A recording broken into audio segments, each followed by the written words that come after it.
سر یہ جو غیب کا علم ہے سر، ہاتھوں کی لکیروں سے، نمبریولوجی سے، ایسٹرالوجی سے منع ہے سر.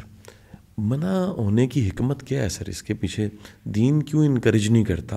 کیونکہ باقی مذاہب میں تو ہم دیکھتے ہیں، بالخصوص ہندوازم میں تو بڑا کامن ہے، پیدائش پہ ہی جنم کنڈلی نکال لی جاتی ہے.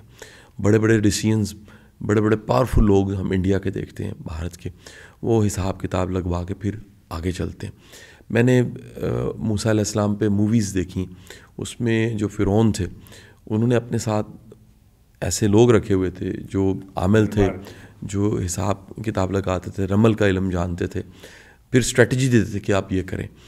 ہمارا دین کیوں انکریج نہیں کرتا؟ قاسم صاحب، پہلی تو بات یہ ہے کہ اس کو میں علم غیب نہیں مانتا. یہ ہنڈریڈ آف سینچریز کے تجربات پر بیسڈ کیلکولیشنز ہیں جو انسان نے اپنے کئی سو صدیوں پر محیط تجربے کی بنیاد پر ورک آؤٹ کی کہ جتنے انسان ملے ان کے اندر جو چیزیں کامن تھیں، ان کے جو حالات تھے، اس کو انہوں نے پرنسپل بنا لیا، اور پرنسپل بنا کے پھر وہ لکیروں کو پڑھنے لگے. تو جس کے ہاتھ میں فلاں لکیر فلاں جگہ پر ہے تو اس کے ساتھ یہ واقعات پیش آئیں گے. اسی طرح کئی سو صدیوں پر محیط اسٹڈی ہے، اس سے کیلکولیٹ کر کے اسٹرالوجی کے پرنسپلز وضع کر لیے انسان نے. اب ان پرنسپلز کو وہ اپلائی کرتا ہے اور اس سے جو نتائج اخذ کرتا ہے اس کو وہ کہتا ہے کہ تمہارے ساتھ یہ واقعات پیش آئیں گے. تو میں اس وجہ سے اسے غیب کا علم نہیں مانتا. یہ کیلکولیشنز ہیں اور اس کو میں انڈرمائن بھی نہیں کر رہا.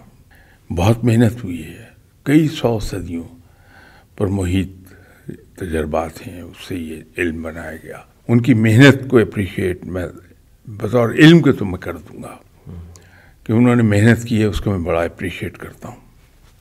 لیکن علم غیب نہیں ہے یہ.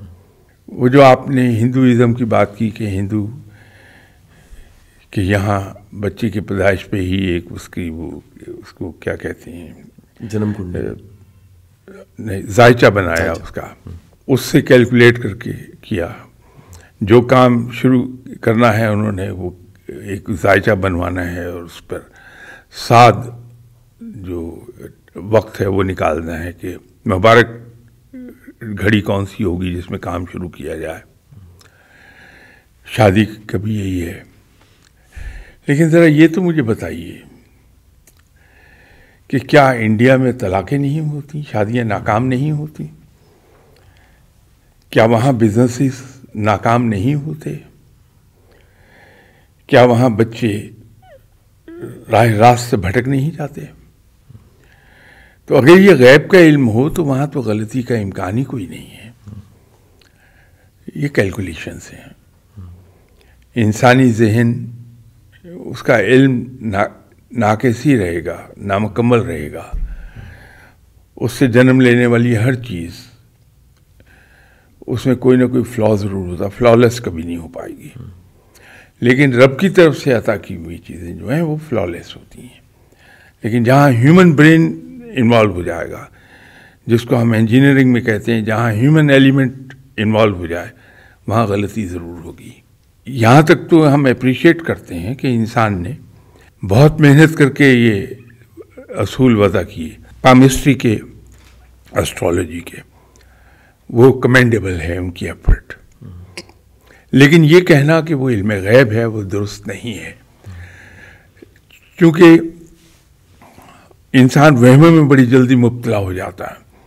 آج اگر کوئی پامسٹ میرا ہاتھ دیکھ لے اور یہ کہہ دے کہ جناب سرفراز صاحب آپ تو 2 سال کے بعد بڑے سخت بیمار ہونے والے ہیں، میں 2 سال کے بعد تو کیا بیمار ہوں گا، اس کے اگلے لمحے سے بیمار ہونا شروع ہو جاؤں گا، اور 2 مہینے نہیں گزریں گے میں شدید بیمار نظر آؤں گا. تو اسلام اس لیے منع کرتا ہے کہ ایسی چیزوں کے قریب مت جاؤ. رب بہتر جانتا ہے کیا ہونے والا ہے.